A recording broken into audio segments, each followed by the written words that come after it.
ভোরের আলো যখন ছুঁয়ে যায় বুড়িগঙ্গা নদীর ঢেউ, তখনই জেগে ওঠে এক ব্যস্ত জনপদ। রাজধানীর পাশে শ্রমার স্বপ্নে গড়া এক রাজ্য, কেরানীগঞ্জের জিন্সপল্লী। শবে বরাতের পর থেকে জমে উঠেছে এই বাজার। দেশের প্রত্যন্ত অঞ্চল থেকে আসছেন পাইকাররা। নতুন ডিজাইন, নতুন কাঠ, নতুন রং, সবই যেন সময়ের চাহিদার সঙ্গে তাল মিলিয়ে। অনেক তো বেচা কিনে প্রতিদিন ৬-৭ লাখ টাকা বিক্রির একটা টার্গেট আছে। এখন ওই ট্রান্সপোর্ট হইলো মূল সমস্যা। ট্রান্সপোর্টে মাল নিতেছে না, এটার লেগে একটু বেচা কিনি কম। স্যান্ডেলিনা সো, রূপচর্চায় আভিজাত্য। ওই লেবাররা গাইড বাইন্দা সারা রাতে গাড়ির উপরে শুয়ে থাকে, বয়ে থাকে, মাল ডেলিভারি দিতে পারতেছে না। শবরাতের পর থেকে আলহামদুলিল্লাহ আগের তুলনায় মোটামুটি আছে, ঠিক আছে। বাকি না দিলে হয় না, কম বেশি বাকি বাট্টা দিতে হয়। ৭-৮ লাখ টাকা, ৫-৬ লাখ টাকা মোটামুটি হয়।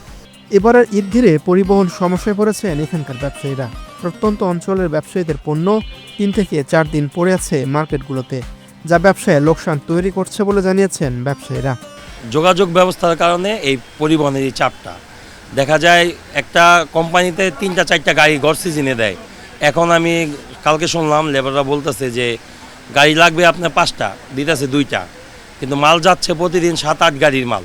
এই জন্য আপনার চাপ বেশি ওইখানে।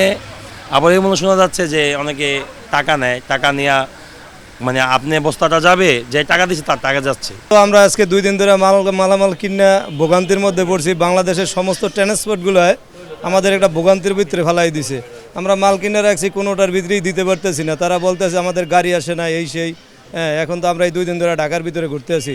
আজকে প্রথম রোজা, মাল তো সবাই কিনছে, কিন্তু সমস্ত মানে তারা সিন্ডিকেট করে আমাদের মালামাল আমরা পৌঁছাইতে পারতেছি না। কেরানীগঞ্জের জেলা পরিষদ মার্কেট, তানাকা মার্কেট, এসালম সুপার মার্কেট, নূর মার্কেট সহ এখানকার মার্কেটে প্রতিদিন বিক্রি হচ্ছে কোটি টাকার বেশি জিন্স প্যান্ট।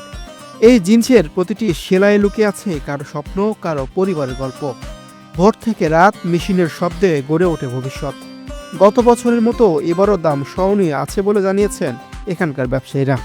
আমরা তো অবশ্যই চাবো, আমরা ব্যবসায়ীরা সমস্ত ভালোর জন্যই, সমস্ত সিন্ডিকেট ব্যাংকে আমরা যেন ব্যবসায়ীরা সুন্দর এবং সঠিকভাবে আমরা চাঁদামুক্ত আপনার এটা তুলে ধরতে পারি, ব্যবসা করতে পারি। এখানে এবার একটু রিজনেবলই আছে, আগের মতোই, মানে আগের চাইতে একটু কম, তো মোটামুটি ভালোই।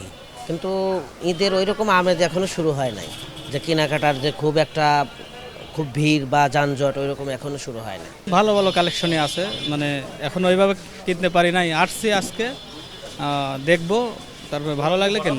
দাম মোটামুটি আগের মতোই আছে আর কি, এখনও ওই রকম মানে বাড়তি দাম নেওয়া ওই রকম হচ্ছে না আর কি।